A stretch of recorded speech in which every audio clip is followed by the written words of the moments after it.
নিলয় আলমগীরের ভক্তদের জন্য আরও একটি ধামাকা নাটক আসতে চলেছে।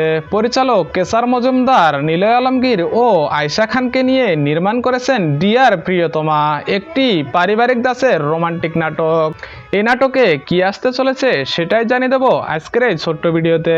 সো বন্ধুরা, বেশি কথা না বলে চলুন শুরু করা যাক। নিলয় আলমগীর ও আয়েশা খানকে নিয়ে এসআর মজুমদার নির্মাণ করেছেন ডিয়ার প্রিয়তমা, একটি রোমান্টিক ড্রামা যেখানে ভালোবাসা, বিশ্বাস, অভিমান এবং সম্পর্কের টানাপোড়েনকে কেন্দ্র করে গল্পটি এগিয়ে গেছে। গল্পটি খুব জটিল নয়, বরং বাস্তব জীবনের আবেগকে সহজভাবে তুলে ধরার চেষ্টা করা হয়েছে।